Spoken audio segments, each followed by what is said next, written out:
ಅಕ್ರಮ ಗಣಿಗಾರಿಕೆ ಪ್ರಕರಣದಲ್ಲಿ ಮಾಜಿ ಸಚಿವ ಜನಾರ್ದನ್ ರೆಡ್ಡಿಗೆ ಬಿಗ್ ರಿಲೀಫ್ ಸಿಕ್ಕಿದೆ. ಈಗ ಜನಾರ್ದನ್ ರೆಡ್ಡಿಗೆ ತೆಲಂಗಾಣ ಹೈಕೋರ್ಟ್ ಜಾಮೀನನ್ನು ಮಂಜೂರು ಮಾಡಿದೆ. ಅದು ಷರತ್ತುಬದ್ಧ ಜಾಮೀನು. ಮೇ 30ಕ್ಕೆ ಬಿಗ್ ಶಾಕ್ ಎದುರಾಗುತ್ತೆ. ಗಣಿ ಧಣಿ ಗಾಲಿ ಜನಾರ್ದನ್ ರೆಡ್ಡಿಗೆ 7 ವರ್ಷಗಳ ಕಾಲ ಜೈಲು ಶಿಕ್ಷೆ. ಓಬಳಾಪುರಂ ಮೈನಿಂಗ್ ಹಗರಣಕ್ಕೆ ಸಂಬಂಧಪಟ್ಟಂತೆ ಬಹು ದೊಡ್ಡ ಆದೇಶ ಬಂದಿತ್ತು. ನಾಂಪಲ್ಲಿ ಕೋರ್ಟಿಂದ ಸಿಬಿಐ ವಿಶೇಷ ಕೋರ್ಟ್ ವಿಧಿಸಿತ್ತು. ಈಗ ಆ ಜೈಲು ಶಿಕ್ಷೆಗೂ ತಡೆಯನ್ನ ನೀಡಲಾಗಿದೆ. ಇತರೆ 3 ಜಾಮೀನು ಅರ್ಜಿಗಳು ಕೂಡ ಅಂಗೀಕಾರ ಆಗಿದೆ. ಮೇ 6ರಂದು ಅಂತಿಮ ತೀರ್ಪನ್ನ ವಿಧಿಸಿತ್ತು ಸಿಬಿಐ ಕೋರ್ಟ್. ಜನಾರ್ದನ್ ರೆಡ್ಡಿ, ಶ್ರೀನಿವಾಸ್ ರೆಡ್ಡಿ, ವಿ.ಡಿ. ರಾಜಗೋಪಾಲ್, ಅಖಿ ಖಾನ್ಗೆ ಜೈಲು ಶಿಕ್ಷೆ ನೀಡಿತ್ತು. ಈ ತೀರ್ಪನ್ನ ಪ್ರಶ್ನಿಸಿ ತೆಲಂಗಾಣ ಹೈಕೋರ್ಟ್ ಮೆಟ್ಲೇರಿದ್ರು. ಓಬಳಾಪುರಂ ಮೈನಿಂಗ್ ಕಂಪನಿಗೆ ಸಂಬಂಧಪಟ್ಟಂತಹ ಪ್ರಕರಣ ಇದು. ಸುಮಾರು 850 ಕೋಟಿ ಹಗರಣ ಇದು. ಸರ್ಕಾರದ ಬೊಕ್ಕಸಕ್ಕೆ ನಷ್ಟ ಆಗಿದ್ದು, ವ್ಯಾಪ್ತಿ ಮೀರಿ ಇವರು ಮೈನಿಂಗ್ ನಡೆಸ್ತಾ ಇದ್ರು ಅನ್ನುವಂಥ ಆರೋಪ.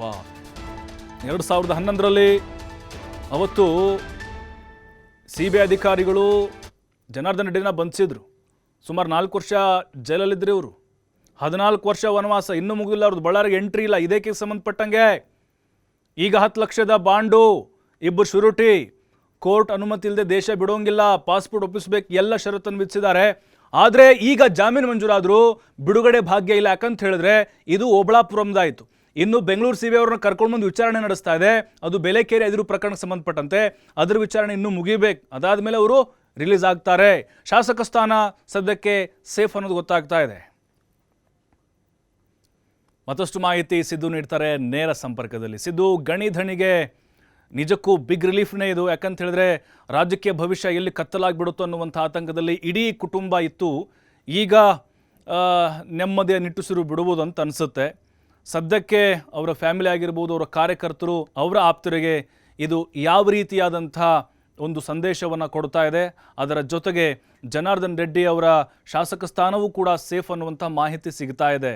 ಈಗ ಮತ್ತೊಮ್ಮೆ ಜನಾರ್ದನ್ ರೆಡ್ಡಿಯವರು ಅಂದರೆ ಬಳ್ಳಾರಿ ಭಾಗದಲ್ಲಿ ರಾಜಕೀಯವಾಗಿ ಪ್ರಭಾವ ಆಗಬಹುದಾ, ಅದರ ಜೊತೆಗೆ ಅವರ ರಾಜಕೀಯ ಭವಿಷ್ಯ ಕುಂದಬಹುದಾ? ಲೆಕ್ಕಾಚಾರಗಳು ಏನು ಹೇಳುತ್ತೆ ಅಂತ ಇದು? ಖಂಡಿತವಾಗ್ಲೂ ಪ್ರಭು, ರೆಡ್ಡಿ ಅಕ್ರಮ ಗಣಿಗಾರಿಕೆ ಪ್ರಕರಣದಲ್ಲಿ ಜನಾರ್ದನ್ ರೆಡ್ಡಿ ಕೂಡ ಈಗ ಬಿಗ್ ರಿಲೀಫ್ ಸಿಕ್ಕಿದೆ ಅಂತ ಹೇಳ್ಬೋದು. ಸಿಬಿಐ ಕೋರ್ಟ್ ನಲ್ಲಿ ಅವ್ರಿಗೆ ಕೋರ್ಟ್ ಅಲ್ಲಿ ಕೂಡ ಅವ್ರನ್ನ ಬಂಧಿಸಲಾಗಿತ್ತು. ಓಬಳಾಪುರಂ ಏನಿದೆ ಅಲ್ಲಿ ಸಾಕಷ್ಟು ಅಕ್ರಮ ಗಣಿಗಾರಿಕೆ ಮಾಡಿದ್ದಾರೆ ಅಂತ ಹೇಳ್ಬಿಟ್ಟು ನಿರ್ದೋಷಿ ಅಂತ ಹೇಳ್ಬಿಟ್ಟು ಸಿಬಿಐ ಕೋರ್ಟ್ ಕೂಡ ತಿಳಿಸಿತ್ತು. ಅದಾದ ಮೇಲೆ ಅವರು ಕೂಡ ಕೋರ್ಟ್ ಅಲ್ಲಿ ಕೇಳ್ಕೊಂಡಿದ್ರು, ನಾನು ಈಗಾಗಲೇ ಶಾಸಕನಾಗಿದ್ದೇನೆ, ನನಗೆ ಒಂದು ಸ್ವಲ್ಪ ಸಮಾಜ ಸೇವೆ ಮಾಡೋದೈತೆ, ಅವಕಾಶಗಳನ್ನ ಮಾಡ್ಕೊಡಿ ಅಂತ ಹೇಳಿ ಕೋರ್ಟ್ ನಲ್ಲಿ ಕೂಡ ಕೇಳ್ಕೊಂಡಿದ್ರು. ಅದೇ ರೀತಿಯಾಗಿ ಈಗಾಗಲೇ ರೆಡ್ಡಿ ಅವರಿಗೆ ಮತ್ತೆ ಒಂದು ಬಿಗ್ ರಿಲೀಫ್ ಸಿಕ್ಕಿದೆ ಅಂತ ಹೇಳ್ಬೋದು. ಅದ್ರ ಜೊತೆಗೆ ಬಳ್ಳಾರಿಯ ಕ್ಷೇತ್ರದಲ್ಲಿ ರೆಡ್ಡಿ ಅವ್ರಿಗೆ ಇಲ್ಲದೆ ಇರೋದ್ರಿಂದಾಗಿ ಸಾಕಷ್ಟು ಇಲ್ಲಿ ಕ್ಷೇತ್ರದಲ್ಲಿ ಅಭಿಮಾನಿಗಳು ಮತ್ತು ಕಾರ್ಯಕರ್ತರು ಸಾಕಷ್ಟು ಕುಂದು ಹೋಗಿದ್ರು ಅಂತ ಹೇಳ್ಬೋದು. ಸಾಕಷ್ಟು ಅಭಿಮಾನಿಗಳು ಕೂಡ ನಿರಂತರವಾಗಿ ಕಾರ್ಯಕ್ರಮಗಳಾಗಿರ್ಬೋದು ಇವನ್ನೆಲ್ಲವನ್ನ ಮಾಡ್ತಾನೆ ಇದ್ರು. ಆದ್ರೆ ರೆಡ್ಡಿ ಬೆಂಬಲಿಗರು ಯಾವುದೇ ರೀತಿಯಾಗಿ ಒಳಗಡೆ ಹೋಗ್ತಾ ಇದ್ದಾಗಲೇ ರೆಡ್ಡಿ ಬೆಂಬಲಿಗರು ಯಾವುದೇ ಕಾರ್ಯಕ್ರಮದಲ್ಲಿ ಕಾಣಿಸ್ಕೊಳ್ದೇ ಇರುವಂತದ್ದು ಕೂಡ ಕಾಣಬಹುದಾಗಿದೆ. ಇವತ್ತು ರೆಡ್ಡಿ ಅವರಿಗೆ ಬಿಗ್ ರಿಲೀಫ್ ಸಿಗ್ತಾ ಇದ್ದ ಹಾಗೆ ಸಾಕಷ್ಟು ಅವರ ಮನೆ ಮುಂದೆ ಪಟಾಕಿ ಸಿಡಿಸೋದಾಗಿರ್ಬೋದು, ಸಿಹಿ ಹಂಚೋದಾಗಿರ್ಬೋದು, ಎಲ್ಲವನ್ನ ಸಂಭ್ರಮ ಮಾಡ್ತಾನೆ ಇದ್ರು. ಜೊತೆಗೆ ರೆಡ್ಡಿ ಅವರ ಧರ್ಮಪತ್ನಿ ಕೂಡ ಅರುಣಲಕ್ಷ್ಮಿ ಅವರು ಕೂಡ ಸಾಕಷ್ಟು ಈ ಬಳ್ಳಾರಿ ಭಾಗದಲ್ಲಿ ಅನೇಕ ರೆಡ್ಡಿ ಅವರ ಬೆಂಬಲಿಗರು ಕೂಡ ಇದ್ರು. ಅವರನ್ನ ಕರೆತರೋದು, ಸಭೆ ಮಾಡೋದಾಗಿರ್ಬೋದು, ಇವೆಲ್ಲವನ್ನ ಕೂಡ ಮಾಡ್ತಾ ಇದ್ರು. ನಿಜಕ್ಕೂ ಏನು ಜನಾರ್ದನ್ ರೆಡ್ಡಿ ಅವರು ಮನಸ್ಸಿನಲ್ಲೂ ಕೂಡ ಅನ್ಕೊಂಡಿರ್ಲಿಲ್ಲ, ನಾನು ಮತ್ತೆ 3.5 ವರ್ಷ ಜೈಲ್ನಲ್ಲಿ ಇರುವಂತ ಪ್ರಸಂಗ ಬರುತ್ತೇನೋ ಅಂತ ಅನ್ಕೊಂಡಿದ್ರು. ಆದ್ರೆ ಈಗ ಕೋರ್ಟ್ ನಿಂದ ಅವರು ಮತ್ತೆ ಈಗ ಬಿಗ್ ರಿಲೀಫ್ ಕೂಡ ಸಿಕ್ಕಿರುವಂತದ್ದು ಒಂದು ಕಡೆ ಕಾರ್ಯಕರ್ತರಲ್ಲಿ ಕೂಡ ಖುಷಿಯನ್ನ ತಂದಿರುವಂತದ್ದು ಪ್ರಭು.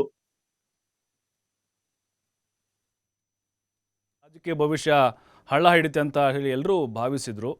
ನಿಜಕ್ಕೂ ದೊಡ್ಡ ಶಾಕ್ ಅಂತ ನಾವು ಅಂದ್ಕೊಂಡಿದ್ವಿ. ಇಷ್ಟು ಬೇಗ ಅವ್ರಿಗೆ ಜಾಮೀನು ಸಿಕ್ಬಿಡುತ್ತಾ? ದೊಡ್ಡ ಹಗರಣ ಇದು. 850 ಕೋಟಿ. ನ್ಯಾಯಾಲಯ ಅವರಿಗೆ ಕಠಿಣ ಶಿಕ್ಷೆ ವಿಧಿಸಿದೆ. 14 ವರ್ಷ ವನವಾಸ ಇನ್ನೂ ಮುಂದುವರಿಬಹುದು. ಆಲ್ರೆಡಿ 4 ವರ್ಷ ಜೈಲು ವಾಸವನ್ನು ಅನುಭವಿಸಿದ್ರು. ಅದು ಮುಂದುವರಿಬೋದು ಅಂತ ಎಲ್ಲರೂ ಭಾವಿಸಿದ್ರು. ಬಟ್ ಈಗ ಕಾನೂನಾತ್ಮಕವಾಗಿ ಅವರು ಹೋರಾಟವನ್ನು ಮಾಡ್ದಂಗೆ ಕಾಣಿಸ್ತಾ ಇದೆ. ಬಟ್ ಅವರು ಹೇಳಿದ್ರು ಮೊದಲೇ, ನಾನು ಈಗಾಗಲೇ ಜೈಲು ಶಿಕ್ಷೆಯನ್ನು ಅನುಭವಿಸಿದ್ದೇನೆ, ML ಆಗಿದ್ದೇನೆ, ಅವಕಾಶವನ್ನು ಮಾಡಿಕೊಡಿ ಅಂತ.